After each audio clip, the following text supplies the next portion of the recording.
Hey guys, welcome back to the Bat Cave. So, if you guys saw the Misfit video that I posted earlier today, you got to meet three of my 6 nieces and nephews, and they're pretty awesome. I tried to make the video that I'm making right now, and they decided to bombard the space. So, what can you do? So, the video that I was trying to make is talking about parenting in a sense. So, my biggest thing in the last few years is that I do not live with my son. And over the years, I've gotten a lot of questions about that because, most parents live with their children. And the thing that breaks my heart about it is I don't live with my son because he is better off with my parents for the time being. And it's not because I'm a bad mom, and it's not because I've done something where my kids are taken away and things like that. So, I've mentioned in the past that my son was diagnosed when he was about 4 with high functioning autism. Now, he was diagnosed after 2012, which is when the Diagnostic and Statistical Manual was revised to the 5th edition. So before 2012, when the 4th edition was out, his diagnosis would have been Asperger's. But after 2012, when they came out with their 5th edition, they kind of smushed Asperger's and autism and a few other disorders under the same umbrella. So now it's considered autistic spectrum disorder. So, and I'm telling you this because in the last 3 years of my life, I have moved twice. And for someone with autism or many other disorders that need that constant, that routine, that stability in their life, I can't give my son that currently. So when I first moved out of my parents' house in 2016, me and my husband were able to take him with us because my husband was working overnights and I was going to school and working during the day. So we were able to take him because when my husband would get off of work, he would be able to get my son ready for the day and take him to school. And then after my son went to school, I would either head off to work or school. And my husband would be awake and when my son got out of school. And then sometime later in the day, I would get home around like 5 or 6, and then we would have like 4 hours together before my husband went to work. And so it would have worked out really well. Well, unfortunately, my husband found a different job where he worked during the day. So we weren't able to take him with us because not only was the school surrounding our home not capable of fulfilling the needs of my son, their special education system was pretty much non-existent, which was one of the key factors in taking him with us at the beginning of the year. But now I was going to school between 11 a.m. and 9 p.m. and my husband was working between 10 a.m. and 12 a.m. And because we were working so much and I was going to school, we would have had to bounce him back and forth between my parents, my house, school, after school care. It just wasn't the right choice for his stability. And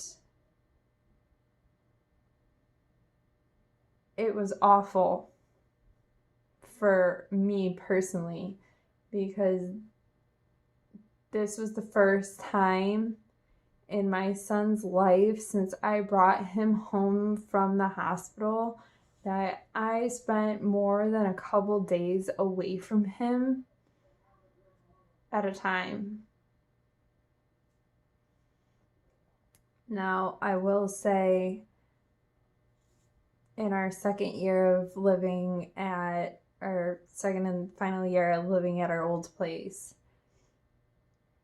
there was a period of time where I was grateful that he was with my parents. I had a horrible medical emergency just under 2 years ago that hospitalized me for 3 days and put me out of commission for another week. And if my son hadn't been living with my parents, I would not have been able to physically take care of him because of my medical issues.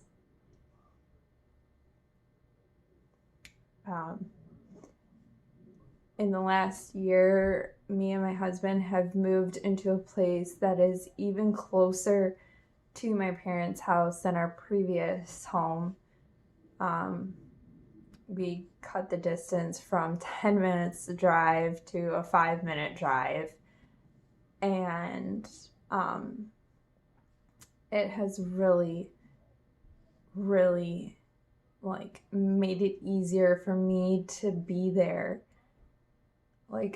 I'm not saying that even though I don't live with my son, that I don't care about him anymore. He is the love of my life, and I would bend over backwards for that child. My child. I am the only biological parent that he has in his life. And my parents would bend over backwards for him too. My son and my stepdad are thick as thieves. And my mom tells me all the time that it is like having me in the house again. Because my son, every child has heard this curse before from their parents of when you have children, I hope your child is just like you. That you get to experience all the hardship that I had with you with your child. And I heard my mom say that to my older sister. I heard my mom say that to my younger sister. But I don't think she actually ever said it to me. Because if she had, I would have been like, oh, so I'm going to have like a mellowed out kid with maybe a little bit of depression and who loves to read and sits on the couch and does nothing. But, yeah. So when I tell people that no, I don't live with my kids, well, my son, it hurts. It really does. But I know that he's better off with my parents. And that's just what it is. My son was not taken away from me. I was not a bad mother.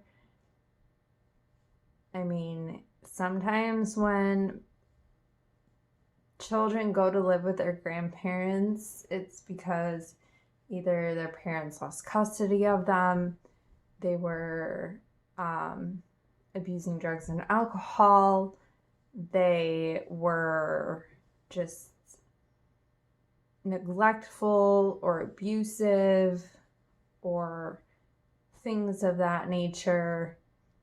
And for me, that wasn't the case. For me, I wanted my son to have a stable home where he wasn't bouncing back and forth between places, and he was living in a home with people who love him, waking up in the same place, going to sleep in the same place, getting that routine that he needs, being surrounded by love and family always. But I still can't do that. And it breaks my heart. Because by the time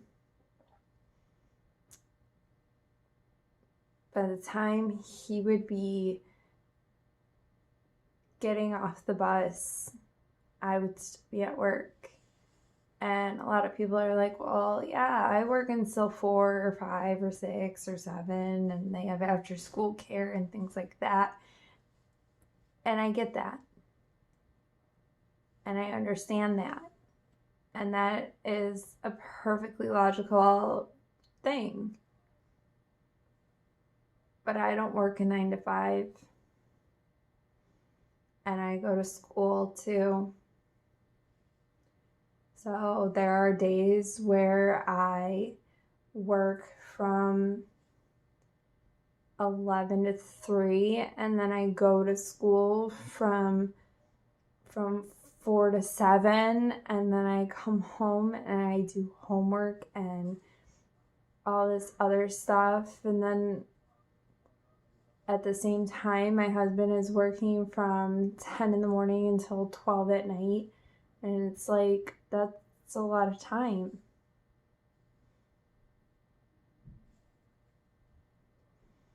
That's a lot of time of bouncing in between homes.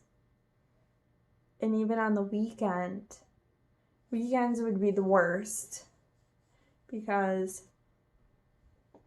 Fridays I usually start at 4. And I get off around 10. And my husband works 10 a.m. to 12 a.m. And then Saturdays I'm at work from 11 to 10. And my husband's at work from 10 to 12 again. And it's like, So 2 days out of the week, I don't see him. And it's not because I don't want to, it's because I can't.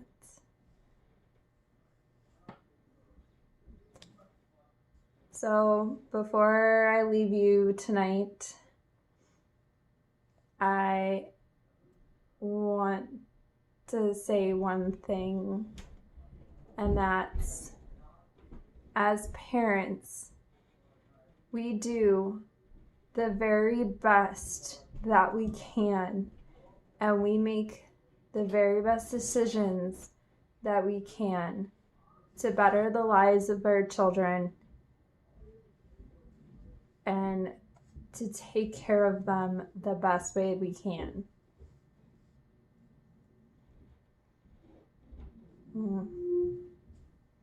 There you have it.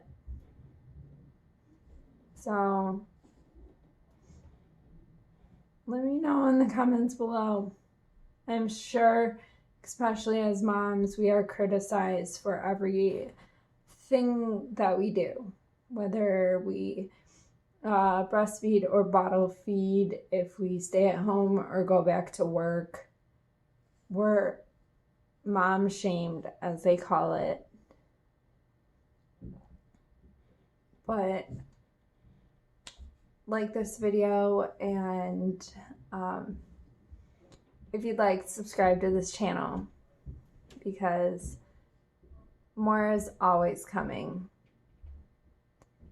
And until then, good night, and I will see you next time in the Bat Cave.